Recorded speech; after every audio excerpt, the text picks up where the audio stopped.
জন্ম জরা মৃত্যুর মাধ্যমে যেতে হবে, কেউ এখান থেকে বের করতে পারবে না। জরা মানে বার্ধক্য, ব্যাধি মানে রোগ। শরীর যার হয়েছে, রোগ ব্যাধি হবে কিনা? সাধুরও রোগ হবে, গুরু বৈষ্ণবেরও হবে, সবারই হবে। কারণ রোগ যদি না হয়, বৃদ্ধ অবস্থা যদি না হয়, শরীর নষ্ট হবে কি করে? তাহলে চিন্তা করুন, বার্ধক্য সময়টা কেউ ভালোবাসে না, বৃদ্ধ অবস্থা কেউ চায় না, যৌবন ফুরিয়ে যাক কেউ চায় না, কেউ চায় না। শরীর বৃদ্ধ হলেও মন বৃদ্ধ হয় না। মানুষ ভোগ করতে চায়, শরীর তাকে সমর্থন করে না। এই জন্য সে কি করে? পাগল হয়ে যায়।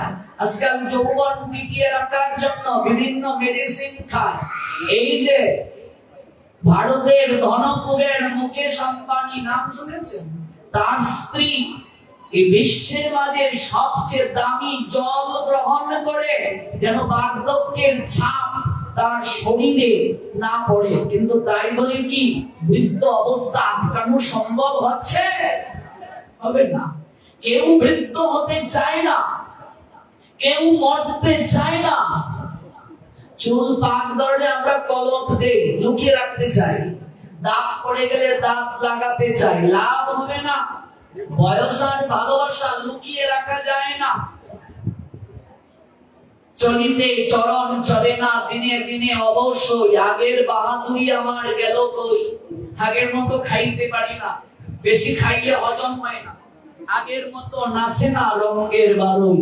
এখানে আমার বাবার বয়সী যারা, ওনারা যখন কিশোর ছিলেন, এবারে বরুই গাছে ভিড়ি, ওবাড়ির আম গাছ থেকে কাঁচা আম পেড়ে লবণ দিয়ে টস টস টস টস করে চিবিয়ে খেয়েছে, ওই নদীতে লাফ দিয়েছে, সাঁতার কেটেছে। আর এখন যদি বলা হয়, ও বাবা চলে একটু নদীতে গিয়ে নামি, না রে বাবা পারছি না। তাহলে আগের মতো খেতে পারি না। বাচ্চাদেরকে বলে, তোদের বয়সে কি খেয়েছি, তোরা কি খাস? বেশি খেলে হজম হয় না। একটু আত্মীয় বাড়ি গিয়েছে, জোর করে দিয়ে দিয়েছে, লোভ সামলাতে পারছে না, খেয়ে নিয়েছে, কিন্তু একটু পরে পরে বাথরুম টয়লেটে যেতে হচ্ছে। এখন আবার অনলাইনে পাওয়া যায় মেডিসিন রাখার বক্স। এটা সকালে, এটা দুপুরে, এটা রাতে। মানে আমাদের অবস্থানটা কোন জায়গায় যাচ্ছে, বুঝলেন? তাহলে ওই গ্যাস্ট্রিকের ট্যাবলেট এমন কারো বাড়ি নাই যে বাড়িতে নাই। কেন? কারণ আগের মতো খেতে পারি না, বেশি খেলে হজম হয় না। আর এই মন বারোই আর নৃত্য করছে না, আগের মতো নাচে না। তাহলে পৃথিবীতে এমন কোনো মানুষ পাবে না যে মানুষটা বলবে এই সংসারটা সুখের জায়গা। আজ থেকে তো আমি পাই বাংলায় ঘুরি না, আমার ভাগবত আলোচক জীবন 17 বছর গিয়ে 18 বছরে পড়েছে সিলেট বিভাগের বাহিরে। ছোটবেলা থেকে আমি এই পথে, আমার এই অল্প বয়সের জীবনে অগণিত সাধু বৈষ্ণব মহাত্মা মহাজনের সঙ্গ হয়েছে। বাংলার আনাচে কানাচে ঘুরেছি, এই নরসিংদী জেলায় অনেকবার পাঠে এসেছি, সব উপজেলায় পাঠ করেছি। আপনাদের এই মাধবদী দ্বিতীয়বারের নিয়ে আসা। প্রথমে ভগীরথপুর এসেছিলাম আমি, আবার এই তারিখেও আসবো ভগীরথপুরে। এই মাধবদী দ্বিতীয়বারের নিয়ে আসা। তাহলে আমি আমার এই অল্প বয়সের জীবনে আমি দেখেছি একটা মানুষ আমি খুঁজে পাই নাই যে মানুষটা সুখী। এই মাধবদী তো শিল্প এলাকা, এখানে ধনাঢ্য লোকের বাস। আপনারা কেউ আছেন আপনার জীবনে কোনো দুঃখ নাই এমন কোন লোক আছেন এখানে? শরীরে কোনো রোগ নেই, ব্যাধি নেই, দুঃখ নেই, কষ্ট নেই, যন্ত্রণা নেই। কি করে থাকবে? এই শরীর যতদিন থাকবে রোগ থাকবে, বৃদ্ধ অবস্থা থাকবে, দুঃখ যন্ত্রণা থাকবে। এই জন্যই বুদ্ধিমান যারা, ওরা এই জগতে আর বেশি দিন থাকতে চায় না। ওরা আর জন্ম চায় না, জনম মরণ চাই না প্রভু, তোমার পদে শরণ নিলাম। তবে বৃন্দাবনের পথে পথে আমি গাইব রাধা নাম। বলে দাও আমার সেই দিনটা কবে হবে? এই জন্ম মৃত্যুর চক্রাকার থেকে বের হয়ে আমি প্রাণ করে গাইতে পারবো শ্রীমতী রাধা রানীর নাম। এই যে যাওয়া গেলেই শেষ নয়, কর্ম অনুযায়ী আবার আসা আবার যাওয়া, এটাকে বলে ভবরোগ। এই ভবরোগের ডাক্তার গোবিন্দ প্রতিনিধি সাধুগণ আমাদের হয়ে অর্জুন লক্ষণ খুলে বললেন ডাক্তারের কাছে। লক্ষণটা কি? কার্পণ্য দোষ উপহত সদাব পৃচ্ছামি তাম ধর্ম সংবরচেতা যৎস্যৌষেত নিশ্চিতম ব্রুহি তাত্মে শিষ্যতে অহম স্বাদিমাম তাম প্রপন্নাম। কোথায় আছে? শ্রীমদ্ ভগবত গীতা অধ্যায় 2 শ্লোক সংখ্যা 7।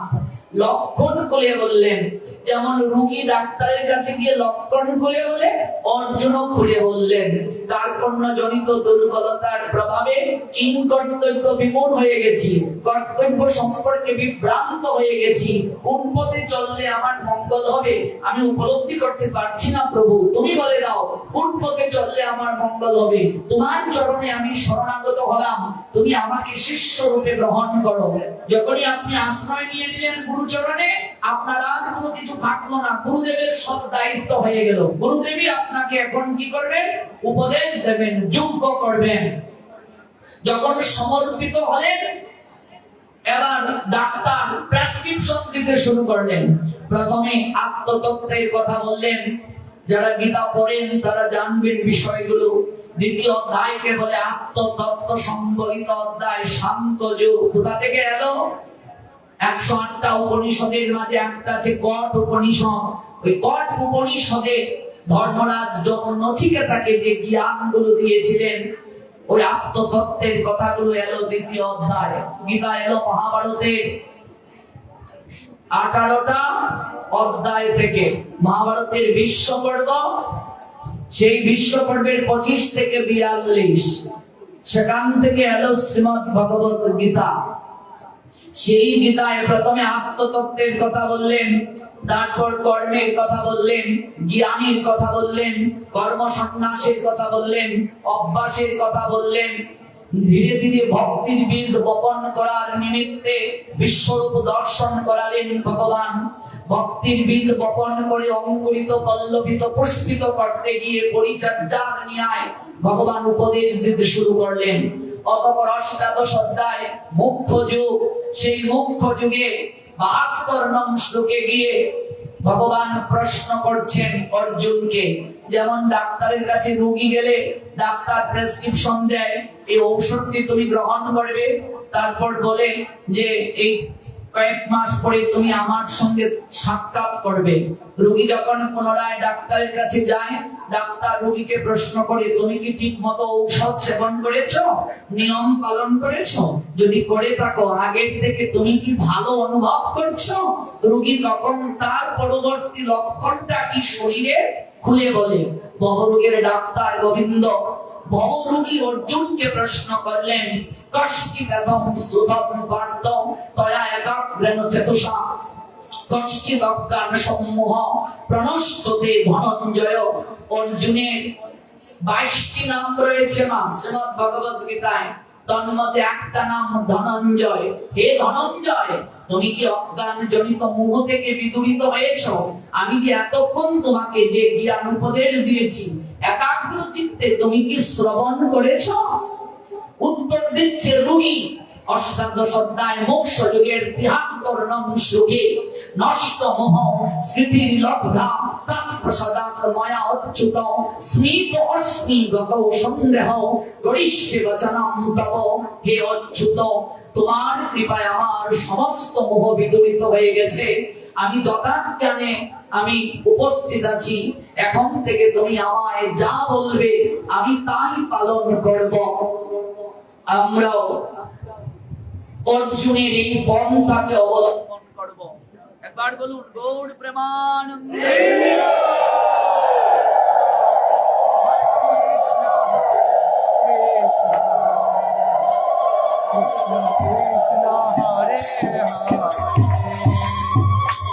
হরে রাম হরে রাম রাম রাম হরে হরে।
তোমার কৃপায় আমার সমস্ত মোহ বিদূরিত হয়ে গেছে। একটু বাড়িয়ে দাও। এখন থেকে তুমি আমাকে যা বলবে আমি তাই পালন করব। কেমন করে তিনি শ্রবণ করেছিলেন মা? শ্রবণের দ্বারা মোহ নষ্ট হয়ে গেছে। উত্তর দিচ্ছেন অষ্টাদশ অধ্যায় মোক্ষযোগ।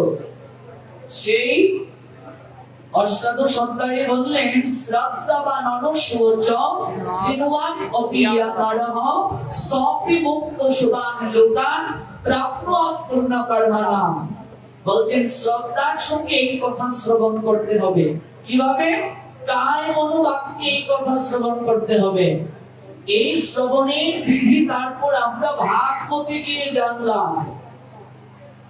7 দিন 7 রাত পরীক্ষিত মহারাজ শ্রবণ করলেন কায় মনোবাক্যে, জল গ্রহণ করলেন না, কোনো আহার গ্রহণ করলেন না।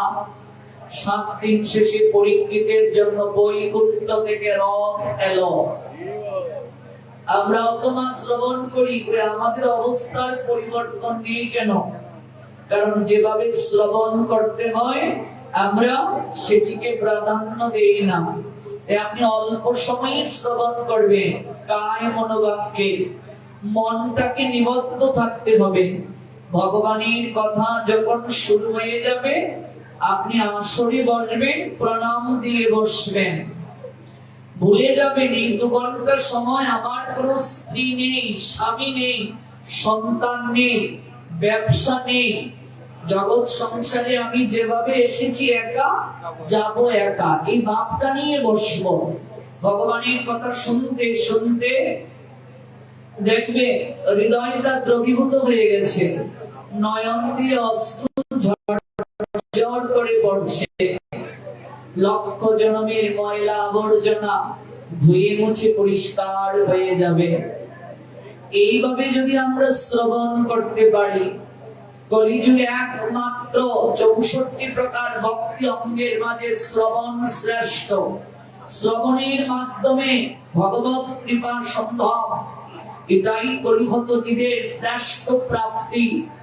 কলিহত জীবের দুঃখ দুর্দশা থেকে এই শ্রবণের পন্থা দিলেন। এবার আসুন আমরা সংক্ষেপে শ্রবণের বিধি জানলাম। আজ যেহেতু গুরু পূর্ণিমা তিথি, আজকের এই বিশেষ তিথির মহিমা যদি আমরা না জানি, যে তিথিতে ভগবানের কথা শ্রবণ করব এই তিথির মহিমা না জানলে অপরাধ হয়ে যায়। শ্রবণের বিধি আমরা জানলাম, এবার কায় মনোবাক্যে আমরা এই অহৈতুকী শ্রবণে মনোনিবেশ করব। জগৎগুরু শ্রী কৃষ্ণ দ্বৈপায়ন বেদব্যাসের আজ আবির্ভাব তিথি। প্রত্যেক গুরুদেব ব্যাসদেবের প্রতিনিধি। মনে রাখবে, গুরু গু মানে অন্ধকার, রু মানে আলো। অন্ধকার থেকে আলোর পথের যিনি সন্ধান দেন তিনি হলেন গুরু, গুরু পথ প্রদর্শক। যদিও গুরুদেব মহাপ্রভুর দাস সেবক, কিন্তু শিষ্য গুরুকে ভগবানের স্বরূপে দর্শন করবে। যদ্যপি আমার গুরু চৈতন্যের দাস, তথাপি জানিও তারে কাহারি প্রকাশ। সাক্ষাৎ হরিতেন সমস্ত শাস্ত্রই রূপতস্ততা ভাববত এব সদ্বি, কিন্তু প্রভুর্য প্রিয় এব দর্শ বন্দে গুরু শ্রী চরণারবিন্দম।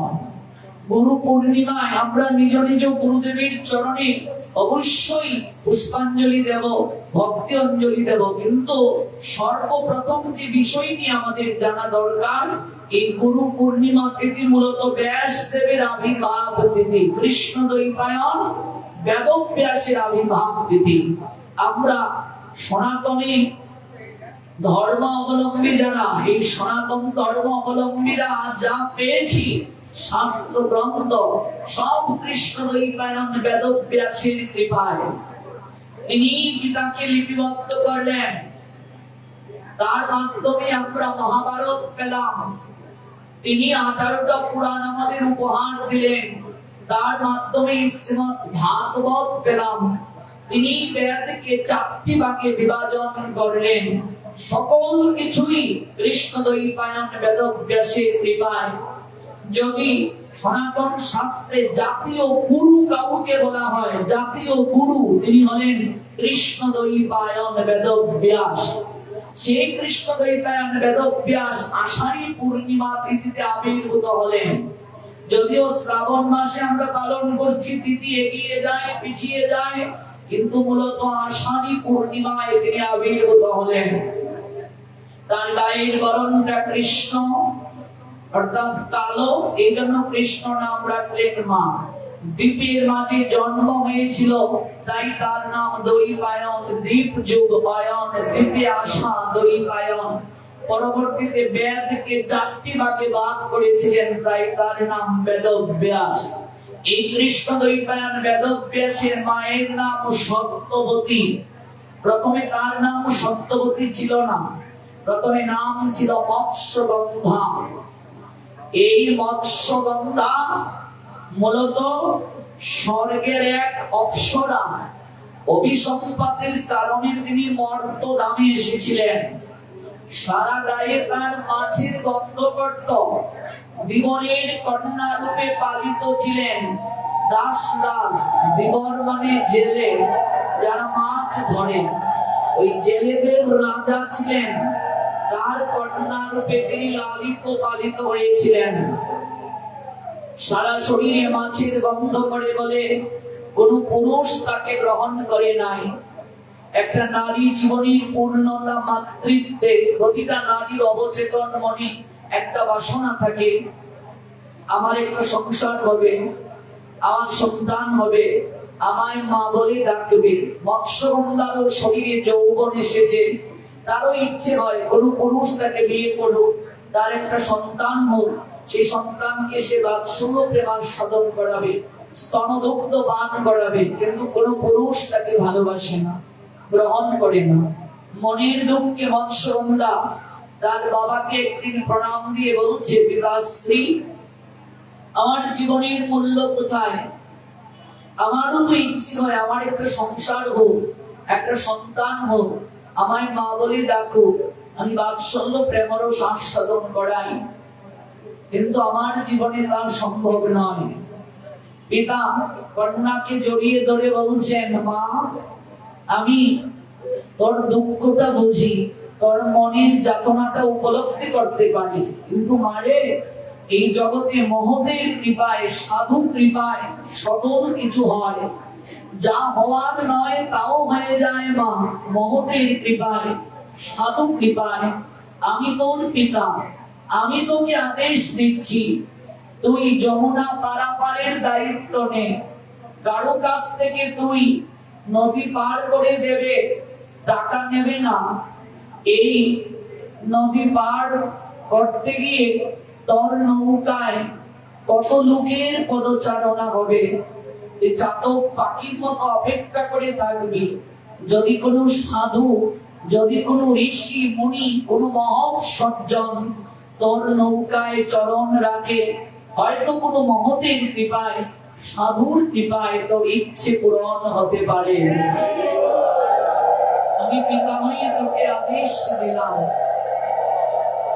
পিতাকে প্রণাম দিয়ে মৎস্যগন্ধা যমুনা পারাপারের দায়িত্ব নিলেন। কতজনকে তিনি নদী পার করে দেন, কারো কাছ থেকে তিনি বিনিময় নেন না, সবার কাছ থেকে আশীর্বাদ চান। মনে রাখবে মা, জগতে সবচেয়ে বড় প্রাপ্তি হলো আশীর্বাদ। আশীর্বাদটা জীবনে খুব দরকার। কারো জীবনে যদি মহতের আশীর্বাদ হয়ে যায়, সব লাভ হয়ে যায়। আমরা সনাতনীরা আশীর্বাদটাকে মুখ্য হিসেবে দেখি। মনে রাখবে, বিবাহের সবচেয়ে গুরুত্বপূর্ণ অনুষ্ঠানটি হলো আশীর্বাদ অনুষ্ঠান। আমরা বিবাহের সময়ও দেখবে শ্রাদ্ধ করি। আপনাদের মনে প্রশ্ন জাগতে পারে কিনা, বিবাহে আবার শ্রাদ্ধ কিসে? তার কারণ হলো আমরা সপ্ত পুরুষ তথা পূর্বপুরুষকে জল দেই আশীর্বাদ নেয়ার জন্য, যে এই বংশের একজনের বিবাহ হবে, আপনারা যেখানেই থাকুন না কেন আশীর্বাদ দান করুন। প্রত্যেক সন্তানের জীবনে পিতামাতার আশীর্বাদটা খুবই দরকার। যে সন্তানের জীবনে পিতামাতার আশীর্বাদ থাকে, সেই সন্তানের জীবন কখনো দুর্গতিতে ভরে যায় না। আজকে সন্তানেরা বিবাহের পরে পৃথক হয়ে যায়, মাকেও ভাগাভাগি করে, জায়গা জমি নিয়ে মারামারি করে। কিন্তু এমন কোন সন্তান আছে যে সন্তানটা মায়ের আশীর্বাদ, বাবার আশীর্বাদ নিয়ে প্রতিযোগিতা করে, সেবা করে আশীর্বাদ প্রাপ্তির জন্য? আশীর্বাদ ছাড়া জীবনে কিছু লাভ হয় না। মহতের আশীর্বাদে সব হয়, পিতামাতার আশীর্বাদে সব প্রাপ্ত হয়। পিতা যদি কোনো সন্তানকে আশীর্বাদ দান করেন, স্বর্গের সকল দেবতারা তাকে আশীর্বাদ দান করেন।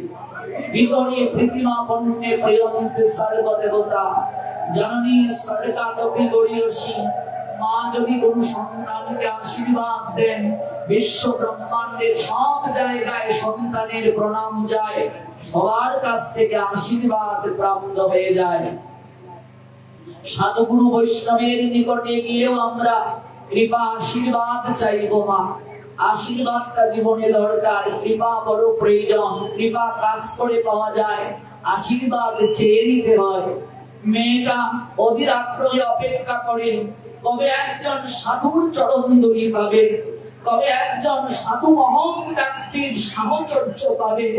আর প্রতিদিন ভগবানের কাছে প্রার্থনা করে, তুমি তো সরাসরি কাউকে কৃপা করো না প্রভু, তুমি তো মাধ্যম দ্বারা কৃপা করো, তুমি এমন কোন প্রতিনিধিকে পাঠিয়ে দাও যার দ্বারা আমার হৃদয়ের ইচ্ছেটা পূরণ হবে।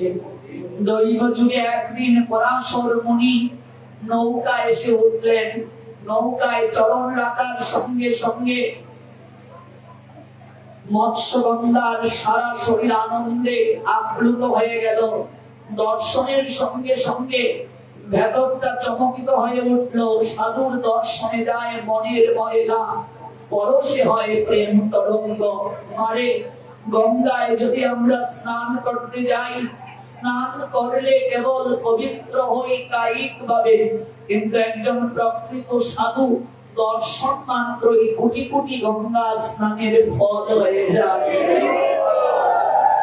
আমরা গঙ্গায় গিয়ে স্নান করে সকল পাপ গঙ্গাকে দিয়ে আসি। আমাদের ক্লেশ কালিমা পাপ গ্রহণ করে গঙ্গা মলিন হয়ে যান। দেবী গঙ্গা একদিন প্রশ্ন করেছেন ভগবানকে, প্রভু আমি সংসারী মনুষ্য জীবের সবার পাপ গ্রহণ করি, আমি কি করে পরিশুদ্ধ হব? প্রভু বললেন, দেবী শুধু কি পাপীরাই আসে তোমার গাত্রে অবগাহিত হতে? যদি কোনো সাধু পরম বৈষ্ণব সজ্জন তোমার অঙ্গে এসে চরণ রাখে, তার পদস্পর্শে তুমি পবিত্র হয়ে যাবে। এই জন্য আমরা দেখতে পাই রুহিদাস পরম বৈষ্ণব মুচি করে জন্ম নিয়েছিলেন। সেই রুহিদাসের চামড়া বেজানো গাঁথির জলে মা গঙ্গা আবির্ভূত হয়েছিলেন। অর্জুনের মনে অহংকার ছিল, বংশের অহংকার, কিন্তু রুহিদাস বস্ত্র দিয়ে অর্জুনকে বলেছিলেন, আপনি আমার প্রভুর সখা, দ্বিতীয় পাণ্ডব, আপনি অবাধনের কুঠিরে এসেছেন আমায় নিমন্ত্রণ দেওয়ার জন্য। সনাতন একটা সংস্কৃতি আছে, কখনো শূন্য মুখে কাউকে বিদায় দিতে নেই। আমি তো আপনাকে শূন্য মুখে বিদায় দিতে পারবো না। এই বস্ত্র নিন, একটু স্নান সেরে আসুন, শাকন্য গ্রহণ করে যাবেন। অর্জুন বস্ত্র নিয়ে ঘাটের দিকে যাচ্ছে, সরোবরে স্নান করবে। গিয়ে দেখে চামড়া বেজানো, এই জায়গায় আমি স্নান করব? ভেতরে তার অহংকার এলো।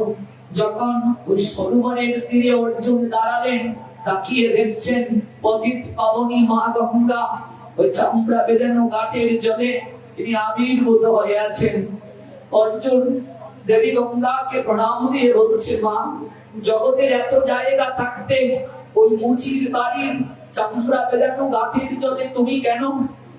দেবী গঙ্গা তখন বলেছিলেন, অর্জুন সংসারের পতিত পাবন প্রত্যেকের পাপ গ্রহণ করতে করতে আমি যখন মলিন হয়ে যাই, রুহিদাসের মতো বৈষ্ণবের চরণ ধুলি প্রাপ্তির জন্য আমি অপেক্ষা করে থাকি।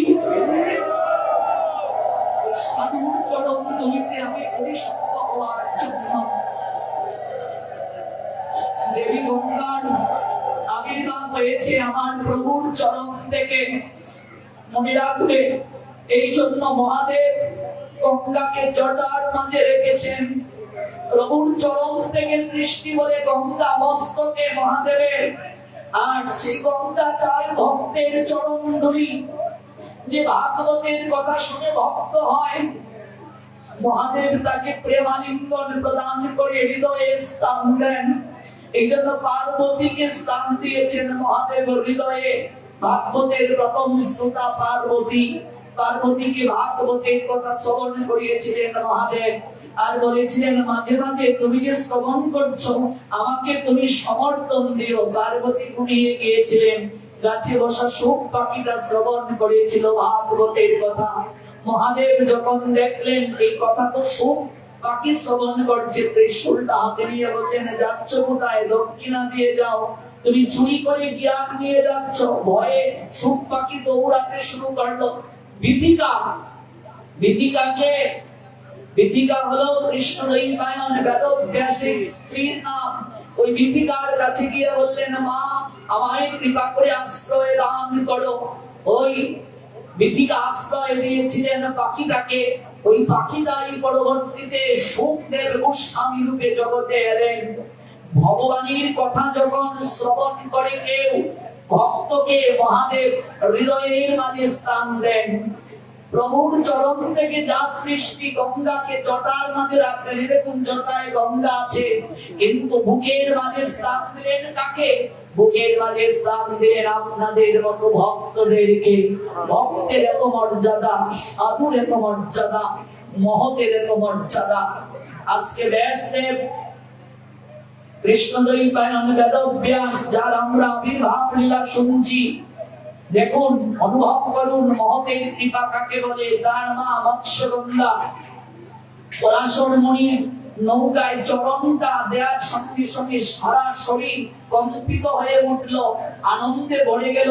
দর্শন করলেন, মনে মনে ভাবলেন, আমি এতদিন ধরে এমন কোন সাধুরই অপেক্ষা করেছিলাম। প্রণাম দিয়ে মনে মনে জানিয়ে দিলেন, মহাত্মা আপনি তো অন্তর্যামী, সাধনার শক্তিতে সবই জানেন। আমার সারা গায়ে মাছের দুর্গন্ধ করে, কেউ আমায় ভালোবাসে না, আমায় বিবাহ করতে চায় না। আমি অন্তর থেকে চাই আমার একটা সন্তান হোক, আপনি আমায় কৃপা করুন। পরাশর মুনি বললেন, মা তোর ইচ্ছে পূরণ হোক। তিনি আশীর্বাদ করলেন। মেয়েটার শরীর থেকে মাছের দুর্গন্ধ দূর হয়ে গেল, পদ্ম পুষ্পের সুগন্ধ প্রকাশ হতে শুরু করল। সারা শরীর থেকে পদ্ম পুষ্পের গন্ধ প্রকাশিত হতে শুরু করলো। সেই দিন থেকে মেয়েটার নাম দিলেন পদ্মগন্ধা। মেয়েটা প্রণাম দিয়ে কাঁদতে কাঁদতে বললেন, মণিবর আপনি আমায় এত কৃপা করলেন, এই জগৎ সংসারে কেউ তো আমায় কৃপা করেনি। মণিবর গুরু বৈষ্ণব ভগবান খালি হাতে দর্শন তথা প্রণাম করতে নেই। আমি আপনাকে কি দেব প্রণাম দিয়ে? দক্ষিণা কি দেব? দক্ষিণা ছাড়া তো সব নিষ্ফল। আমার কাছে তো কিছু নেই। আমার এই দেহ, মন, প্রাণ, যৌবন সব আপনার চরণে আমি সঁপে দিলাম। আমার একটাই বাসনা, আমি মা হতে চাই। আপনি আমায় কৃপা করে যান, আমার একটা সন্তান হোক। অনুভব করুন, আজ থেকে 5000 বছর আগের কথা আপনাদেরকে আমি শ্রবণ করাচ্ছি। পরাশর মুনি মেয়েটাকে কৃপা করে গেলেন। আমরা বলি নারী সমাজ অগ্রসর হচ্ছে, আজ থেকে 5000 বছর আগের নারী দেখুন। মেয়েটা বাড়িতে এলো, কিছুদিনের মাঝে তার সারা শরীরে মাতৃত্বের লক্ষণ প্রকাশ পেল। সর্বপ্রথম মেয়েটা বাবার কাছে খুলে বলল, আমি মা হতে চলেছি। পাড়া প্রতিবেশী সমস্ত জগতে চিৎকার করে বলল, আমি মা হতে চলেছি। হে সমাজের লোকজন, তোমরা কেউ আমায় গ্রহণ করোনি, আমাকে মাতৃত্ব দান করোনি। আমি মা হতে চলেছি। মেয়েটা লুকালো না, মিথ্যের আশ্রয় নিল না। এখনকার সময় হলে হাসপাতালে দৌড়াতো, কেউ যেন না জানে, কলঙ্ক হবে। কিন্তু মেয়েটা সবার কাছে চিৎকার করে বলল, সারা জগতের লোক বলল, মেয়েটা কত সত্যবাদী দেখো। সেদিন থেকে মেয়েটার নাম হলো সত্যবতী। সত্যে যার নিষ্ঠা, সত্যে যে প্রতি, সে হলো সত্যবতী। সকল মানুষের কাছে খুলে বলল, জগতের কাছে চিৎকার করলো, আমি মা হতে চলছি। যথা সময়ে দ্বীপের মাঝে একটা পুত্র সন্তানের জন্ম হলো। ওই পুত্রটিকে পরাশর মুনির কাছে সত্যবতী দিয়ে দিলেন। পরাশর মুনি নিয়ে গেলেন, নিয়ে গিয়ে তাকে শিক্ষা প্রদান করলেন। ইনি হলেন কৃষ্ণদ্বৈপায়ন বেদব্যাস, ভগবানের সপ্তাবেশ অবতার। মনে রাখবে, এই জন্ম কিন্তু নারী পুরুষের মিলনে নয়। কারণ পরাশর মুনির এই কৃপা করার তার শক্তি ছিল, আধ্যাত্মিক শক্তি ছিল। ভগবানের সপ্তাবেশ অবতার কৃষ্ণদ্বৈপায়ন বেদব্যাস, তিনি এলেন জগতের বুকে। আজকের এই দিনে, এই আষাঢ়ী পূর্ণিমা তিথিতে তিনি এলেন। তার মাধ্যমে আমরা সকল গ্রন্থরাজি পেলাম। আজ তার চরণে প্রেমাঞ্জলি ভক্তি অঞ্জলি দেওয়ার দিন, তার গুণ মহিমা কীর্তনের দিন। প্রত্যেক গুরুবর্গ কৃষ্ণদ্বৈপায়ন বেদব্যাসের প্রতিনিধি মনে রাখবে, গুরু ব্যতীত জগৎ সংসারে গোবিন্দের কৃপা পাওয়া যায় না। কেউ যদি সরাসরি ভগবানের সেবা করে সে হলো কনিষ্ঠ অধিকারী সাধু, সে কখনো ভগবানের কৃপা পাবে না। যে গুরু বৈষ্ণবের সেবা করে ভগবানের সেবা করে সে উত্তম অধিকারী সাধু। কেবল ভগবানের সেবা করলেও ভগবানকে আপনি পাবেন না, ভগবানের কৃপা পাবেন না। যেমন আমি সরাসরি প্রধানমন্ত্রীর সঙ্গে দেখা করতে পারবো না, কিন্তু প্রধানমন্ত্রীর নিকটজন তার সঙ্গে যদি আমার সম্পর্ক থাকে খুব সহজে তার কাছে যাওয়া যাবে কিনা? মাধ্যমটা খুবই দরকার, ওই মাধ্যমটাই গুরুদেব। বিবেকানন্দ রামকৃষ্ণ পরমহংসদেবের কাছে গিয়ে বলেছিলেন, আমি ভগবানের কাছে যাব, আবার মাধ্যমের দরকার কি? সরাসরি তো যাওয়া যায়। ঠাকুর রামকৃষ্ণ বলেছিলেন, তোমার এই উত্তর আমি আগামীকাল দেব। যে প্রশ্ন করেছ এই প্রশ্নের উত্তরটা আগামীকাল দেব। বিবেকানন্দের প্রথম নাম ছিল নরেন। নরেন পরের দিন এলো, ঠাকুর রামকৃষ্ণ বললেন, নরেন আমার জন্য একটু আগুন নিয়ে আসো। নরেন একটা কাঠের মাঝে আগুন ধরিয়ে রামকৃষ্ণ পরমহংসদেবের কাছে নিয়ে এলো। ঠাকুর বললেন, নরেন আমি তোমায় আগুন আনতে বলেছি, তুমি কাঠ কেন আনলে? নরেন বলছে, আমি আগুনটা আনবো কি করে? একটা মাধ্যম ছাড়া তো আগুনটা আনা যাবে না। ঠাকুর মুস্কি এসে বললেন, অগ্নি আনতে যদি কাষ্ঠের প্রয়োজন হয়, যে ভগবানকে তুমি জানো না, চিনো না, কোন মন্ত্রে তাকে উপাসনা করতে হয়, কোন পথ দিয়ে তার কাছে যেতে হয়, যিনি জানেন যিনি চিনেন তার কৃপা ছাড়া তুমি কি করে তার কাছে যাবে? সেদিন থেকে নরেন চরণের শরণ নিল।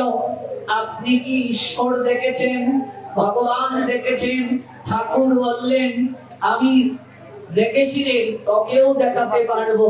আজকে সেই নরেন গুরু কৃপায় সারা জগতে সনাতন ধর্মের পতাকাকে উড্ডীন করলো। আমেরিকার শিকাগোতে সনাতন ধর্মের পতাকা উড়িয়ে বিশ্বের মাঝে সনাতন সংস্কৃতির জয়গান গাইল। গুরু কৃপা ছাড়া জীবনে কিছুই লাভ হয় না। যথার্থ গুরুদেব যদি কাউকে কৃপা করেন, তার ভগবান প্রাপ্তি খুব সহজে হয়ে যায়। মা গুরুদেব ভগবানের প্রতিনিধি, গুরুকে মনুষ্য জ্ঞান করতে নেই। জয় জয় শ্রী গুরু প্রেম কল্পতরু।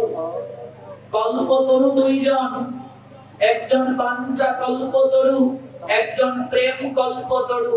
বাঞ্ছা কল্পতরু হলেন বৈষ্ণব সাধু সজ্জন, আর প্রেম কল্পতরু গুরুদেব। মারে কল্পতরু এমন একটা বৃক্ষ, তরু শব্দের অর্থ বৃক্ষ, যার নিকটে গিয়ে যা আপনি চাইবেন তাহাই পূরণ হয়ে যায়। বুঝলে মা? স্বর্গে কল্পতরু আছে, ওই তরুর নিচে গিয়ে যা চাইবে তাই ইচ্ছে পূরণ হবে। গুরুদেব প্রেম কল্পতরু, তার চরণে প্রেম পাওয়া যায়। বলছেন নরোত্তম দাস ঠাকুর, শ্রী গুরু চরণ পদ্ম কেবলই ভগতি শব্দ। অমা মধু সংগ্রহ যদি কেউ করতে চাও, পুষ্পকে, পদ্ম পুষ্পকে যদি বৃন্তচ্যুত করো, বাড়িতে এনে যদি পেষ্টন করো, মধু পাওয়া যাবে? পদ্ম পুষ্পের যদি ভাষা থাকতো বলতো, এইভাবে মধু পাওয়া যায় না। আমার মধু মধুকরেরা নিয়ে গেছে। মধু পেতে হলে মধু চক্রে যাও, মানে চাক যেখানে আছে সেখানে যাও। ভগবান বলছেন, যদি প্রেম মধু পেতে চাও আমার কাছে নাই। ওই ভক্ত বৈষ্ণবেরা আমার কাছ থেকে লুট করে নিয়ে গেছে। তোমরা যদি প্রেম ভক্তি মধু চাও, তাহলে গুরু বৈষ্ণবের সঙ্গ করো, তাদের চরণে যাও। নরোত্তম দাস ঠাকুর বলেন, শ্রী গুরু চরণ পদ্ম, গুরুদেবের চরণটা পদ্ম পুষ্পের ন্যায়। আমরা মধুকর যদি হতে না পারি, মৌমাছি যদি হতে না পারি, আমরা এই মধু আস্বাদন করতে পারবো না। মারে গুরু আশীর্বাদের শক্তি অনেক প্রেমা। গুরুদেবের আশীর্বাদের অনেক শক্তি। আমার গুরুদেব বলেছিলেন একদিন, বাবা, গুরুদেব যদি ভজন করতে বসেন, গুরুদেব যদি ভজন করতে বসেন, যদি কোনো শিষ্যের কথা চিন্তা হয়, তিনি আশীর্বাদ দেবেন প্রাণ ভরে। শিষ্য তো সব সময় গুরুকে স্মরণ করবে, কিন্তু যে শিষ্য গুরুকে সেবায় সন্তুষ্ট করেছেন, যে গুরুদেবের শিষ্যের কথা স্মরণ হয়, সেই শিষ্যের জীবনে আর ভজন করার প্রয়োজন নেই। যে গুরুদেব শিষ্যকে নিজ থেকে সম্মান নেন, সেই শিষ্যের জীবনে আর কোনো প্রাপ্তির বাকি নেই, কোনো প্রাপ্তির বাকি নেই। গুরু আশীর্বাদের শক্তি দেখুন। বৃন্দাবনে পাহাড়ি বাবা নামে এক মহারাজ ছিলেন, উত্তম অধিকারী বৈষ্ণব। তার নাম পাহাড়ি বাবা কেন? ওই পাহাড় পর্বতে বন জঙ্গলে তিনি ভজন করতেন।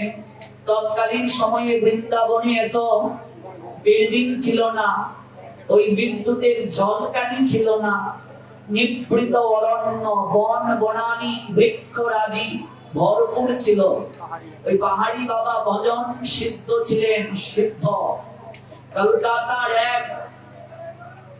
এক বিধবা মাতা, উনি ধাম পরিক্রমা করতে গিয়ে ওই বাবাকে দর্শন করে চরণে পড়ে রইলেন, বাবা আমায় কৃপা করুন, আমি দীক্ষা নেওয়ার জন্য এসেছি। বলছে, মারে, আমার কাছ থেকে তো দীক্ষা পাওয়া এত সহজ নয়।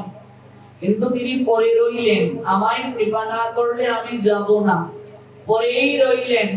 এত নিষ্ঠা, এত শ্রদ্ধা, এত ভক্তি দর্শন করে ওই পাহাড়ি বাবার মন গলে গেল। মন্ত্র দিয়ে বললেন, মারে, এই নে, তোকে আমি 20 মন্ত্র দান করলাম।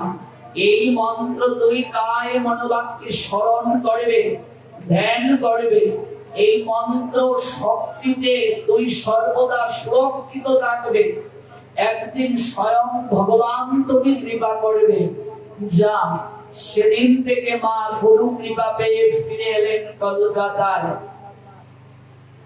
কিন্তু সময়ের পরিক্রমায় সেই মায়ের দুরারোগ্য ক্যান্সার ব্যাধি হলো, বুঝলে মা? ডাক্তার জানিয়ে দিয়েছে আর 3 মাস কেবল বাঁচবে। পুত্রবধূ আর পুত্র স্বজনাদি সবাই চিন্তা করছে, মাকে ভালো মন্দ কিছু খাইয়ে দেই, আর কদিন বাঁচবে। সংবাদটা শোনার পর সেই দুঃখিনী মায়ের চোখ বেয়ে ঝরঝর করে জল পড়তে শুরু করলো। কান্না করছেন, মরে যাবেন এই জন্য নয়, কারণ তিনি কৃষ্ণ ভক্ত, ভগবানকে প্রতিদিন ভোগ লাগিয়ে প্রসাদ পান। তিনি জানেন মৃত্যু মানে সুযোগ, মৃত্যু মানে শেষ নয়, মুক্তি না হলে আবার আসবো। নইহ বিক্রম নাশস্তি প্রত্যবায় নবিদ্যতে স্বল্পমপি অস্য ধর্মস্য ত্রায়তে মহৎ ভয়া। ভক্তি যুগের অনুশীলন নষ্ট হয় না। আপনি যতটুকু করেছেন, আগামী জন্মে ওই জায়গা থেকে আবার শুরু করবেন। দুঃখিনী মা কাঁদছেন, মরবেন এই জন্য নয়, তিনি কাঁদছেন আর মাত্র 3 মাস বাঁচবো, কিন্তু আমার এই মনুষ্য জীবনে আমি তো কৃষ্ণ ভজন করতে পারলাম না। দায়িত্ব কর্তব্য শেষ করে বৃদ্ধ বয়সে বৃন্দাবন পরিক্রমায় গেলাম। ওইখানে গিয়ে সৎগুরুর কৃপা পেলাম। ভজন করব বলে মন্ত্র দিলেন, কিন্তু কয়েকদিনের মাঝে আমার এই দুরারোগ্য ব্যাধি ধরা পড়লো। 3 মাস বাঁচবো। তাই গুরুদেবের চিত্রপটটা প্রতিদিন বুকের মাঝে নিয়ে দুঃখিনী মা কান্না করেন আর বলেন, গুরুদেব, আপনার সাক্ষাৎ আমি আমার জীবনে প্রথমে কেন পেলাম না? বৃদ্ধ বয়সে আপনার সাক্ষাৎ পেলাম, ভজন কি জানতাম না, কৃষ্ণ কৃপা কি জানতাম না। সাধন ভজন যে মনুষ্য জীবনের একমাত্র উদ্দেশ্য, আপনার দর্শনের মাধ্যমে আমি উপলব্ধি করলাম। আমায় কৃপা করলেন, কিন্তু এত কম আমার আয়ু, 3 মাস আর বাঁচব। আমার তাতে দুঃখ নাই, কিন্তু একটাই দুঃখ, আমি যে আমার এই মনুষ্য জীবনে প্রাণ ভরে একদিন গুরু বৈষ্ণব ভগবানের সেবা করতে পারলাম না। বেলায় বেলায় আমি আমার এই জীবনটা কাটিয়ে দিলাম, আর মানব জীবন পাই কি না পাই। গুরুদেবের চিত্রপটটা বুকের মাঝে রেখে চড়িয়ে ধরেন, প্রতিদিন দুঃখিনী মা কাঁদেন, যদি মরে যাই। গুরুদেবের চিত্রপটটা বুকে জড়িয়ে ধরে কাঁদেন, যদি মরে যাই অন্তত গুরু কৃপা নিয়ে যাব। আর একটাই প্রার্থনা, একটাই বাসনা মনে, মরার আগে একটিবার যদি গুরুদেবের এই দিব্য রূপ একটু দর্শন করে যেতে পারতাম, একটু রাতুল রাঙ্গা চরণে একটু প্রণাম দিয়ে যেতে পারতাম। তৎকালীন সময়ে এত উন্নত যোগাযোগ ব্যবস্থা ছিল না, হেঁটে হেঁটে বৃন্দাবনে যেতে হতো, যাওয়ার সুযোগ নেই। তাই চিত্রপটটা বুকের মাঝে নিয়ে প্রতিদিন কাঁদেন, গুরুদেব আমায় একটু কৃপা করুন, আপনার এই চরণ দর্শন করে যেন আমার অন্তিম যাত্রাটা হয়। অন্তত স্বপ্নে এসেও আপনি আমায় এই দিব্য রূপ দর্শন করিয়ে যাবে। আমি আর জীবনে কিছু চাই না। ক্রমান্বয়ে ওই মায়ের শরীরটা খারাপ হতে শুরু করলো। এদিকে পাহাড়ি বাবা মধ্যরাত তখন শিষ্যকে সেবককে ডাকছে, ধরে ঘুম থেকে উঠ, শ্রীমন্দিরের দরজা খুলে দেন, আমি গর্ভগৃহে প্রবেশ করব।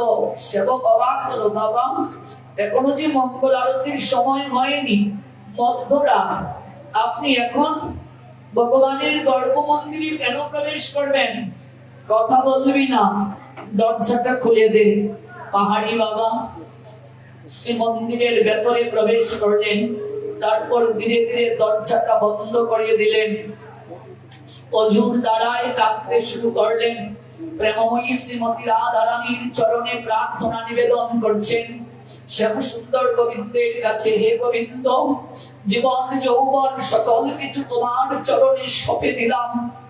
জীবনের এতগুলো বছর এই ব্রজধামে ভজন করছি, হে ব্রজেশ্বরী প্রেমময়ী শ্রীমতী রাধারানী, আজকে আমার এক সন্তান অজুর দ্বারায় আমার নামে কাঁদছে, প্রেমময়ী ওই সাধন বদন কিছুই করতে পারে নাই, তুমি কৃপা করো তাকে। সারাটা রাত অজুর দ্বারায় কাঁদলেন, শিষ্য হা গুরুদেব বলে কাঁদবে। যে গুরুদেব শিষ্যের জন্য নয়নের জল ফেলেন, তার জীবন ধন্য হয়ে যায়। শিষ্য গুরুদেবের জন্য কাঁদবে, গুরুদেবের চরণ জড়িয়ে ধরে অস্ত্র বিসর্জন করবে। কিন্তু যে গুরুদেবের নয়নে শিষ্যের জন্য অস্ত্র ঝরে, তার জীবনে আর প্রাপ্তির কিছু বাকি থাকে না। সারাটা রাত কেঁদে কেঁদে পাহাড়ি বাবা প্রার্থনা নিবেদন করলেন। মঙ্গল আরতির সময় চলে গেল, দরজা খুললেন না। সকাল হলো, বাল্যভোগ হলো না, অর্চন হলো না, দুপুর কেটে যাচ্ছে, মধ্যাহ্নে ভোগ হয় নাই। বিকেল বেলা পাহাড়ি বাবা দরজাটা খুলে বের হয়ে এলেন। সেবক জিজ্ঞেস করছে, বাবা কি হয়েছে আপনার? রাত্রি বেলা গর্ভ মন্দিরে গিয়ে প্রবেশ করলেন, দরজাটা বন্ধ করলেন। সারা রাত কেটে গেল, সকাল গেল, দুপুর গেল, দরজা খুললেন না। কি হয়েছে? বাবা কিছুই বললেন না। চোখ বেয়ে কেবল তার অস্ত্র ঝরতে লাগলো। এদিকে তার শিষ্যা দক্ষিণী মা তিনি দেখলেন ভয়াল রূপ ধারণ করে করাল আর বিকরাল জমের দুই দূত, ওরা এসেছিল তাকে নেয়ার জন্য। ভয়াল রূপ ধারণ করে, ওরে আজকের জীবনের শেষ দিন ছিল, তোকে নেয়ার জন্য এসেছিলাম, কিন্তু তোকে নিতে পারলাম না। তার কারণ তোর গুরুদেব নয়ন জলে প্রেমময়ী রাধারানীর কাছে অশ্রু নিবেদন করেছে। সুন্দর গোবিন্দের চরণে প্রার্থনা নিবেদন করছেন। তাই তোকে নিতে পারলাম না। বৈষ্ণবের আবেদনে কৃষ্ণ দয়াময়, বৈষ্ণব আবেদনে কৃষ্ণ হন সদয়। সাধু যদি আমাদের হয়ে আবেদন জানান রে মা, জীবন ধন্য হয়ে যায়। দুঃখিনী মা সুস্থ হয়ে উঠলেন। কাঁদতে কাঁদতে পুত্র পুত্রবধূ আত্মীয় স্বজন সবাইকে ডাকলেন, ওগো শুনে যাও, আমার কথা শুনে যাও। আমি এই স্বপ্ন দেখেছি, ভয়াল রূপ ধারণ করে জমদূতেরা আমায় নিতে এসেছিল, কিন্তু আমার গুরু কৃপায় ওরা নিতে পারেনি। তোমাদের জন্য তো অনেক দায়িত্ব কর্তব্য পালন করলাম। বৌমা, সংসার বুঝে নাও, এই নাও সংসারের চাবি তোমায় দিলাম। বাবারে, আমার বিদায় দে। যার কৃপায় নবজীবন পেলাম, বাকিটা জীবন আমি বৃন্দাবনে গুরু আশ্রমে চলে যেতে চাই। আমি গুরুদেবের সেবা আর রাধা গোবিন্দের সেবা করে কাটিয়ে দিতে চাই। আমি সারা জীবন সংসারের জন্য অনেক করলাম, নিজের জন্য কিছুই করতে পারলাম না।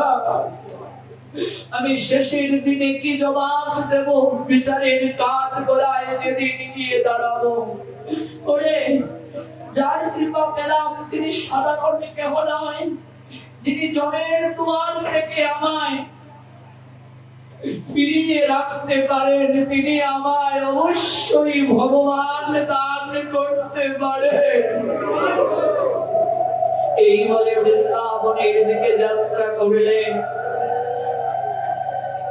এদিকে সেবককে বললেন, ওরে রসুই কর, আমার এক পাগলি আসছে রে, আমার মেয়ে, রসুই কর। কয়েক মাস পর তিনি ব্রজে গেলেন। যেদিন যাবেন বলছেন রসুই কর। রান্না হলো, ভোগ হলো, প্রসাদ নিয়ে অপেক্ষা করছেন। মারে, আমি জানতাম তুই আসবে। দেখো গুরু কৃপার শক্তি, দেখো মা, শক্তি কাকে বলে। আমি জানতাম তুই আসবে। চরণে গিয়ে লুটিয়ে পড়লেন, গুরুদেব আপনি আমায় নবজন্ম দান করলেন। যে আমায় জমের দুয়ার থেকে ফিরিয়ে দিতে পারে, সে আমায় কৃষ্ণ প্রেমদান দান করতে পারে। সকল কিছুকে জলাঞ্জলি দিয়ে ফিরে এসেছি আপনার কাছে। বাকিটা জীবন ভজন করে কাটিয়ে দিতে চাই। মারে, আমরা সংসারের দায়িত্ব কর্তব্য পালন করতে করতে এই যৌবন শক্তি যখন হারিয়ে ফেলি, তখন যাই ভগবানের কাছে। বাজার করতে যখন যাই, তখন কেউ পচা সবজি কিনে না।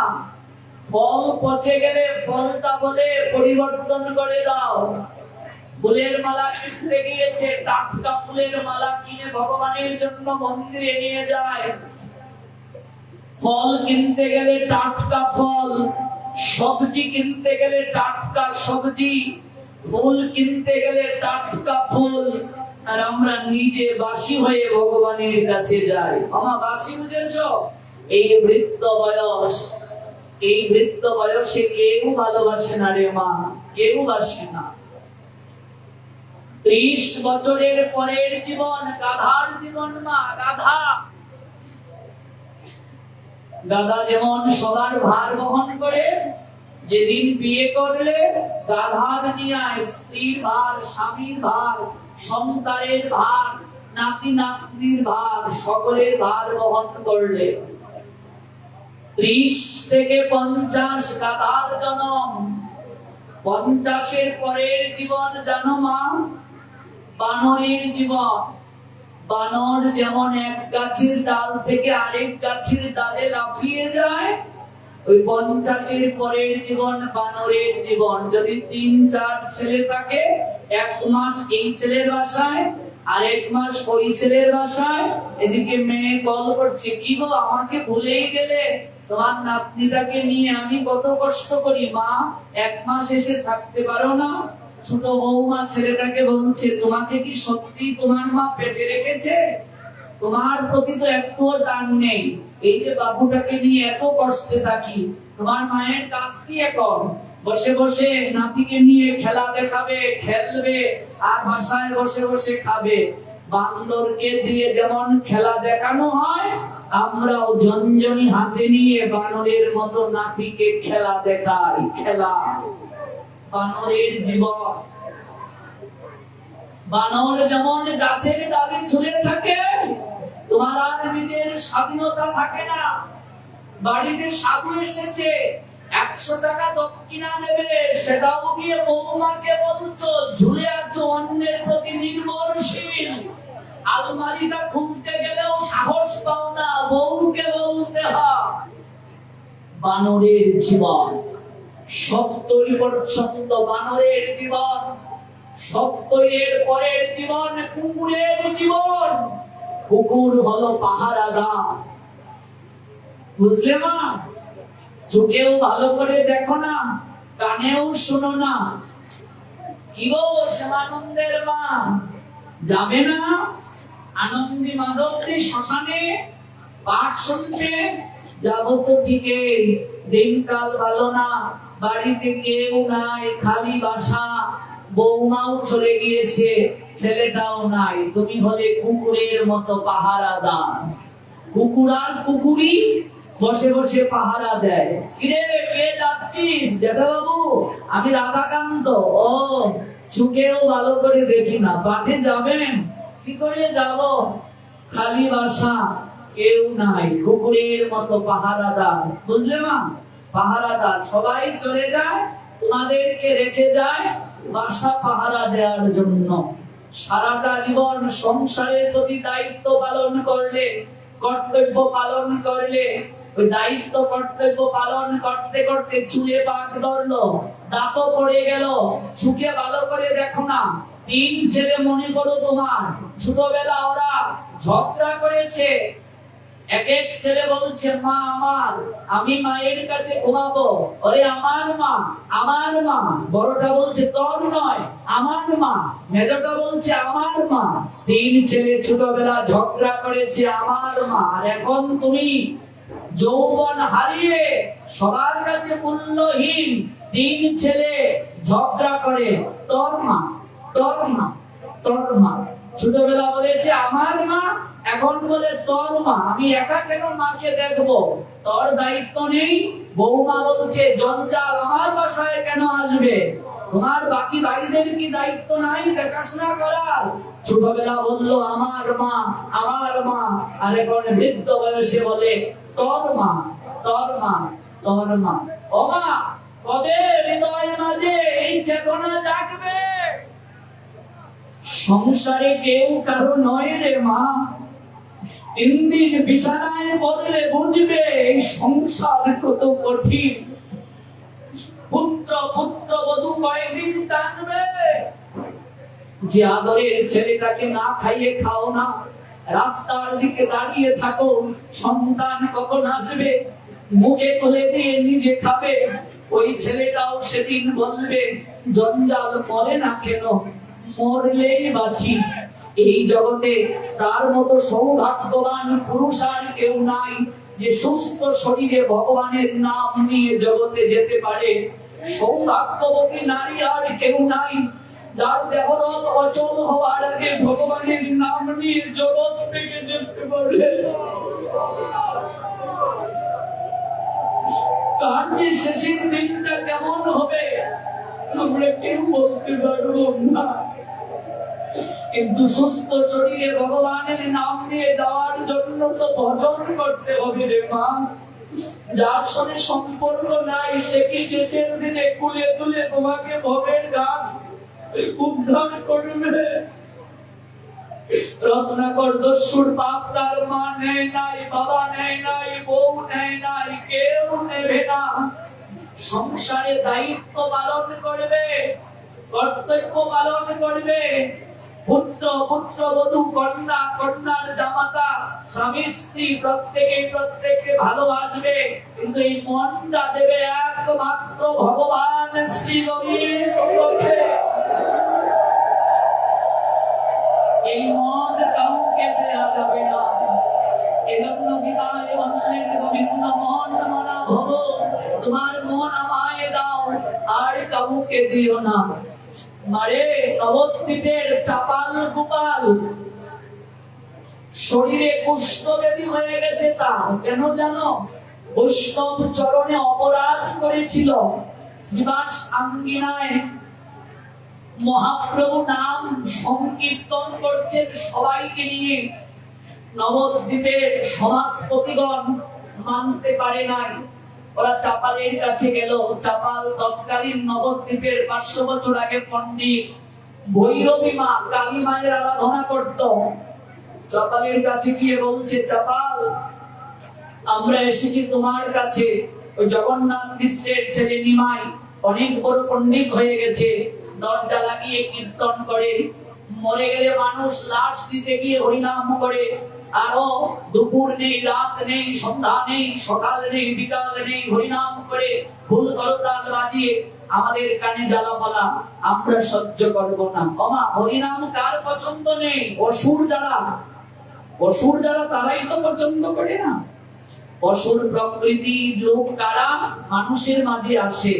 ওই যে সিরিয়ালে দেখো, ইয়া মোটা চেহারা, মাথায় শিং, কালো গায়ের বরণ, ওরা অসুর নয়। দৈবাসুর সম্পদ বিভাগ যুগ পড়বে, মানুষের মাঝে সুর, মানুষের মাঝে অসুর। চাপালকে সবাই ধরলো, এর একটা বিহিত করো। চাপাল বললেন, যাও, ফিরে যাও, আমি ব্যবস্থা করব।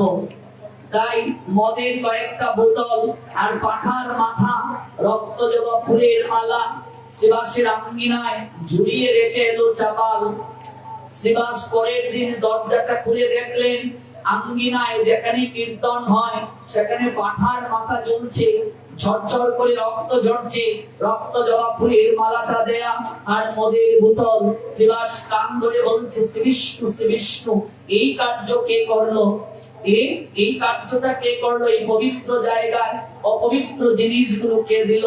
কাঁদতে শুরু করলেন শ্রীবাস।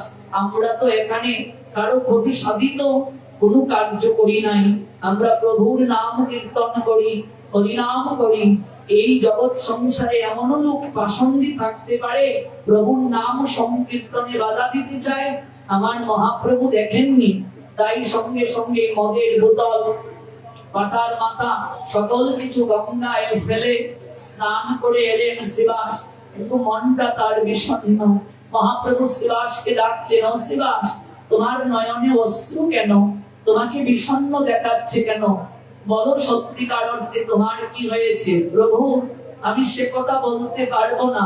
প্রভু, তোমাকে এই আঙ্গিনা থেকে বিদায় করার জন্য অনেকেই উঠে পড়ে লেগেছে।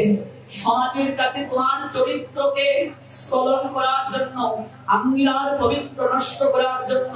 মানুষ যেন বুঝে রাত্রিবেলা আমরা দরজা লাগিয়ে মদ খাই, মাংস খাই, ফুর্তি করি। এই জন্য মদের বোতল, পাঠার মাথা ঝুলিয়ে রেখেছে আঙ্গিনার পবিত্রতা নষ্ট করার জন্য। মহাপ্রভু তখন হাসতেন, শ্রীবাস, আমি কখনো আমার দুর্নাম, আমার কলঙ্ককে আমি পরোয়া করি না, কিন্তু আমার ভক্তের নামে যদি কেউ কলঙ্ক দেয়, আমার ভক্তের চরণে যদি কেউ অপরাধ করে, আমি তাকে কখনো ক্ষমা করি না। ও তোমাকে সমাজের বুকে নিচু করতে চেয়েছে, ওই আঙ্গিনাকে অপবিত্র করতে চেয়েছে। এই যে শ্রীবাস আঙ্গিনা আপনারা সুন্দর করে সাজিয়ে রেখেছেন, এটা শ্রীবাসের নামে। 7 দিনের মাঝে যে এই কার্য করেছে তার গায়ে কুষ্ঠব্যাধি হবে, গায়ে পচন ধরবে, কীটগুলো কামড়াবে তার শরীরকে। আমি তাকে অভিশাপ প্রদান করলাম। চাপালের শরীরে কুষ্ঠব্যাধি দেখা দিল। মা কালীর আরাধনা করে চাপাল মা কালীকে ডাকছে, মারে মা, সারাটা জীবন তোমার আরাধনা করলাম, তার প্রতিদান তুমি আমাকে এইভাবে দিলে।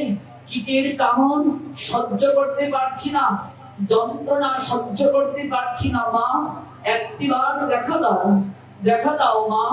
চাপালের নয়নের জলে মা কালী ভৈরবী তিনি আবির্ভূত হলেন। চাপাল, বাবা আমার, আমি তোকে এই কুষ্ঠব্যাধি দেইনি বাবা, তুই বৈষ্ণব চরণে অপরাধ করেছিস, শ্রীবাস আঙ্গিনাকে অপবিত্র করেছিস, যা শ্রীবাসের কাছে গিয়ে ক্ষমা চা। সে যদি তোকে মার্জনা করে দেয় তোর ব্যাধি ভালো হয়ে যাবে। চাপাল বলছে আমি যাব শিবাসের কাছে ক্ষমা চাইতে, এই নবদ্বীপের আমার পাণ্ডিত্য আছে, আমার বংশের গৌরব আছে, আমি শিবাসের কাছে যাব না। অহংকার করিস না বাবা, অহংকারের কারণে রাবণ সবংশে নিধন হলো। 1 লক্ষ পুত্র ছিল, 16 লক্ষ নাতি, মরতে মরতে কেউ রইল না, বংশে জ্বালার বাতি। অহংকার করিস না বাবা। শিবাসীর কাছে ক্ষমা চাইল না চাপাল। সারা গায়ে কুষ্ঠ ব্যাধি, শরীর পছন্দ করেছে মা, দুর্গন্ধ, কদিন টানবে সন্তান আর স্ত্রী, সন্তানেরা আর তার স্ত্রী। চাপালের স্ত্রীর নাম নিস্তারিণী। ওরা এক জায়গায় বসে সভা করছে। সন্তানেরা মাকে বলছে আর কদিন টানবো, গন্ধে কেউ টিকতে পারছে না, আত্মীয় স্বজন কেউ আসছে না। তাই গোয়াল ঘরের এক কোণে আমরা সিদ্ধান্ত নিয়েছি বাবাকে রেখে দেব। গোয়াল ঘরের এক কোণে। চাপাল কথাটা শুনলো, চোখে তার ঝরঝর করে জল ঝরছে। গোয়াল ঘরের এক কোণে আমাকে রাখবে। স্ত্রী নিস্তারিণী একটা কথাও বলল না। গোয়াল ঘরের এক কোণে চাপালকে রাখা হলো। যে চাপাল রাজ পালঙ্কে শয়ন করত, আজকে রব অচল হয়ে যাওয়ার কারণে, শরীরে পছন্দরার কারণে স্ত্রী আর পুত্র কন্যাগণ গোয়াল করে এক কোণে রেখে দিল।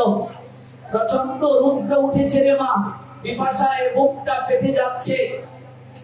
চাপাল ডাকছে নিস্তারিণী, আরে ও নিস্তারিণী, আমায় 1 গ্লাস জল দেবে, বিপাশায় আমার বুকটা ফেটে যাচ্ছে।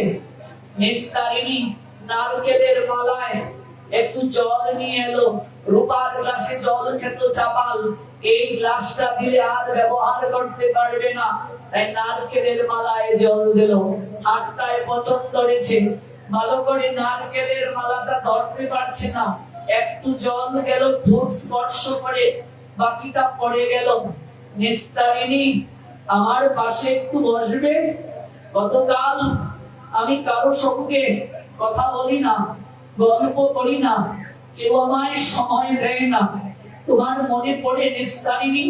একদিনও তুমি বাবার বাড়িতে গিয়ে আমায় ছাড়া থাকতে পারতে না, কান্না শুরু করে দিতে। আজকে তুমি অন্ধকার গোয়াল করে আমাকে একা একা রেখে কেমন করে ঘুমাও নিস্তারিণী? একবার নিজের বিবেককে প্রশ্ন করো মা, এই রব অচল হয়ে গেলে কেউ কাউকে ভালোবাসে না, কেউ কাউকে ভালোবাসে না। ক্ষুধা তৃষ্ণায় কাতর চাপাল অজ্ঞান হয়ে গোয়াল ঘরে এক কোণে পড়ে রইল। রাত্রি ঘনিয়ে এলো, পরদিন সকাল, সকাল ঘনিয়ে দুপুর। নিস্তারিণী ডাকছে কালুয়াকে। কালুয়া ডুব তাদের বাড়িতে কাজ করে, ওরে কালুয়া, কালুয়া দেখতো গোয়াল ঘর থেকে কোনো শব্দ আসছে না, তোর বাবা ঠাকুর আছে না মরে গেছে? কালুয়া ডুব গোয়াল ঘরের এক কোণে গিয়ে দেখে কোনো সারা শব্দ নেই। মা ঠাকুর, বাবা ঠাকুর আর হয়তো নেই। কালুয়া, দীর্ঘদিন যাবৎ তুই এই গৃহের গৃহস্থালির কাজ করিস, জানা একটু শ্মশানের শেষ কৃত্যটা করে আয়। কুষ্ঠ ব্যাধিগ্রস্ত রোগীর শেষ কৃত্য করতে তো কেউ আসে না। আজ থেকে 500 বছর আগে কুষ্ঠ ব্যাধিটাকে খুব খারাপ ভাবে দেখা হতো। কুষ্ঠ ব্যাধি হলে কাউকে ফেলে আসা হতো, এখন তো উন্নত চিকিৎসা হয়েছে। নবদ্বীপের ঘটনা আপনাদেরকে বলছি। কালুয়া ডুব চাপালকে নিয়ে গেল নদীর তীরে। এখন তো সুন্দর করে শ্মশান ঘাট হয়, তৎকালীন সময়ে এরকম শ্মশান ঘাট ছিল না, চুল্লি ছিল না। নদীর তীরে দাহ কার্য করা হতো। নদীর তীরে চাপালকে শয়ন করিয়ে চিতা সাজাচ্ছে কালুয়া। মারে সঙ্গে কেউ আসে না, দক্ষিণা বাতাস চাপালের গায়ে লাগছে। মূলত চাপাল মরে নাই, অজ্ঞান হয়ে পড়ে আছে ক্ষুধা তৃষ্ণায় অযত্নে অবহেলায়। দক্ষিণাবতার যখন গায়ে লাগলো, চাপাল চুপটা খুললো। কিরে, আমি তো গোয়াল করে থাকি, আমি কোথায় আছি? এটা তো গোয়াল ঘর নয়। তাকিয়ে দেখে তার দীর্ঘদিনের বাড়ির কাজের লোক কালুয়া একটা চিতা সাজাচ্ছে। চাপাল বলছে, কালুয়া, এটা কার চিতা রে কালুয়া? এটা কার চিতা? আমি তো মরি নাই রে, আমি তো মরি নাই। এটা কার চিতা রে কালুয়া? আমি তো মরি নাই।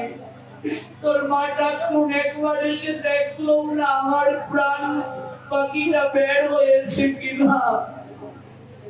আমায় শ্মশানে পাঠিয়ে দিল কালুয়া।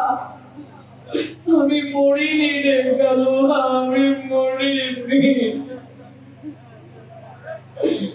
কালুয়া, একটু লতা পাতা দিয়ে এই জায়গাটা একটা কুটির বানিয়ে দেবে? আমায় আর গৃহে নিয়ে যাস নে কালুয়া।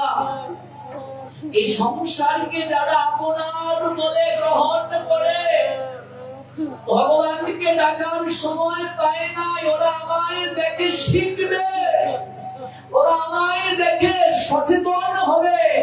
প্রতিটা মানুষের অন্তিম ঠিকানা হলো শ্মশান। মানুষ শ্মশানে আসতে চায় না, প্রকৃতি তাকে শ্মশানে নিয়ে যায়। ওই শ্মশানটার দিকে আমি তাকিয়ে থাকবো আর জগৎকে জানাবো কাদের জন্য তোমরা এত কিছু করছো গো। যতদিন যৌবন শক্তি আছে সবাই তোমাদেরকে ভালোবাসবে। যেদিন তোমাদের যৌবন ফুরিয়ে যাবে, দেহটা অচল হয়ে যাবে, কেউ তোমাদের আর ভালোবাসবে না। মারে, মরলে একদিন কাঁদবে, দুদিন কাঁদবে, 3 দিন পর আর কাঁদবে না। দিনে দিনে মাস যাবে, মাসে মাসে বছর যাবে, ভুল করেও কেউ তোমার নামটি স্মরণ করবে না। মহাজন এক পাশ থেকে আজ কেঁদে কেঁদে বলছেন, সেদিন একা একা যেতে হবে। ওরে ভাই বলো, বন্ধু বলো, কেউ তো কারো নয়, কেবল 2-3 দিনের ভালোবাসা, পথের পরিচয়।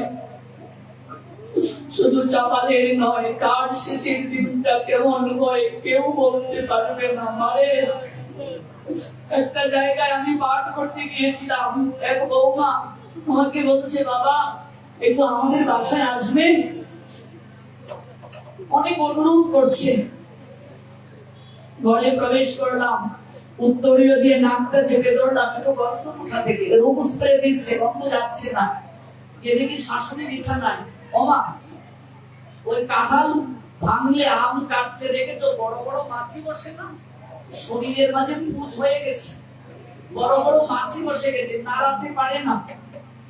একটা কেবল কিনো শব্দ মুখ থেকে উনার বের হলো, কুশাই তোমায় বিদায় দিন, কুশাই তোমায় বিদায়ের দিন।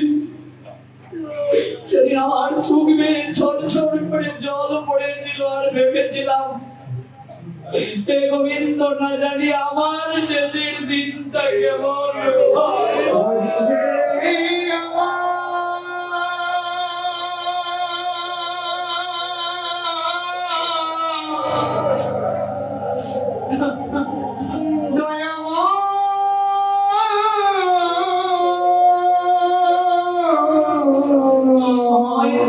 ভক্তের সঙ্গ ধরো মা, ভাগবতের চরণে নয়ন জলে আবেদন জানিয়ে যাও, চরণ ধরে নিয়ে যাও, প্রেমালিঙ্গন করে যাও, যেন সুস্থ শরীরে ভগবানের নাম নিয়ে যেতে পারো। তুমি পারি করতা গৌর প্রেমানন্দে আমি শুনি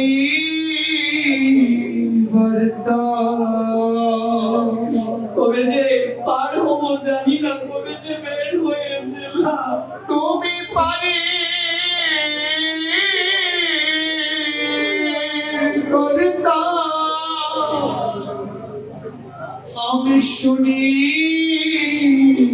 করতা গৌর প্রেমানন্দে বলো বলো কোন দিন পার করিবে গগনে বেলা নেই রে মা, বেলা নেই, কবে যে বেলা ডুবে যাবে, বেলা নেই মা, বেলা নেই। আমার শ্রী কবি হবে মহাজন কাঁদছেন গো, কাঁদছেন, একা একা যেতে হবে সেই দিনটা, একা একা যেতে হবে। ভাই বন্ধু আত্মীয় জনে ঘিরে থাকবে, প্রাণ পাখিটা দেব পিঞ্জির আছে, উড়াল দেবে, কেউ দেখবে না, কেউ দেখবে না।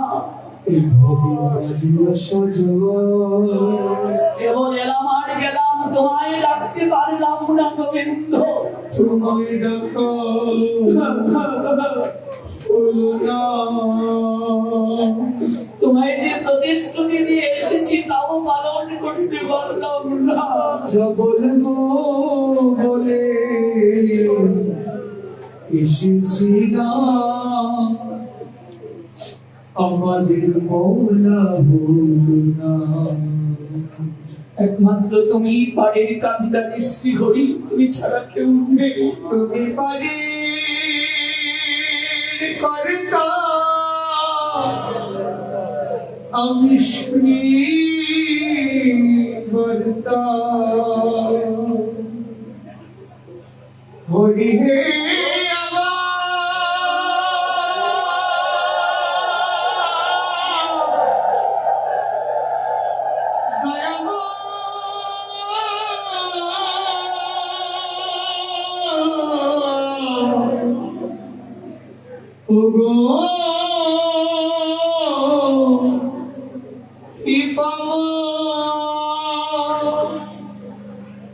তুমি পারি করতা,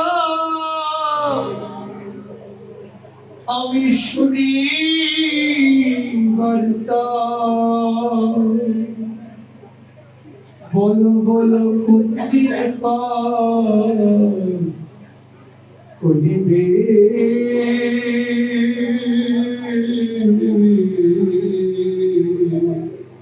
সময় থাকতে তাই সাধক সঙ্গ করতে হয়, গুরু বৈষ্ণবের চরণ জড়িয়ে ধরতে হয়। আমার শ্রী কবি এই ঘাটে কখনো বিচার নেই রে মা, ধনী মানি বিচার নাই, চ্যানেল ধরে কিছু হবে না। ওই গাতে কুল মানের বিচার নাই, একমাত্র গুরু বৈষ্ণব হৃদয় গৌরের সরে যার সম্পর্ক, তারই কেবল ওই ঘাট পাড়ি দেয়া সম্ভব। এই ঘাটে নাই জাতির বিচার, এখানে বিচার হয় না, বিচার নেই। কত মুচি মেথ কামার কুমার, কত কাঙাল দুঃখী, কাঙ্গাল না হলে কাঙ্গালের ঠাকুরের কৃপা পাওয়া যায় না। হাতে সে পা আমি সারা জীবন একটু ভগবানকে ডাকবো না, দুটা নয়নের জল দেব না, কি করে ভাবলে শেষের দিনে তোমার সুস্থ শরীরে ভবের গান পাঠ করবে? ঘাটের মাঝি প্রাণনাথ, একমাত্র গাছের মাঝি প্রাণনাথ গোবিন্দ ছাড়া আর কেউ নাই। সেদিন একা একা যেতে হবে, সেদিন একা একা যেতে হবে। তবু কেউ না তোমার হরি বল গৌর প্রেমানন্দে। সব থেকে যাবে,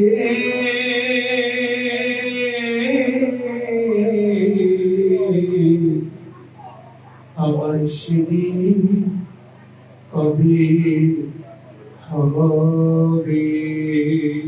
মহাপ্রভু আমাদেরকে সুমতি প্রদান করুন, আমাদের মাঝে যেন এই চেতনা আসে, আমরা যেন সংসারের দায়িত্ব কর্তব্যের সঙ্গে সঙ্গে ভগবানের জন্য একটু সময় রাখি মা। যেখানে সাধু সঙ্গীর আয়োজন পাবে ছুটে চলে যাবে, সংসারে সকল কাজ করবে, কিন্তু মনটা রাখবে ভগবানের চরণে।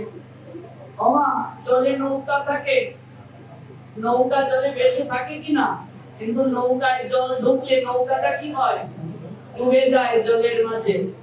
সংসারে থাকবে, সংসারটাকে ভেতরে প্রবেশ করাবে না। জলে নৌকা থাকলে একটু একটু জল তো ঢুকবে, এই জন্য দেখবে জলটা সেচ দিয়ে ফেলা হয়।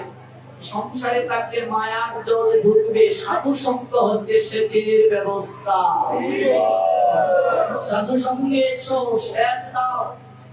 তিনটা অনুরোধ রাখবো, একদিনের পাঠে আর কি ওমা তৃপ্তি মিটে, দেখতে দেখতে 2.5 ঘন্টার উপরে হয়ে গেল, আরো বলতে ইচ্ছে হচ্ছে। আবার যদি কোনদিন দীর্ঘ সময় নিয়ে আসি, একদিনের পাঠে আমারও আনন্দ হয় না। কিন্তু এই ছেলেরা ওরা এত ভালো, বারবার আমাকে কল দিয়ে বলছে অন্তত একদিন আসুন, আমরা এরপরে আরো অনেক দিনের আয়োজন করব।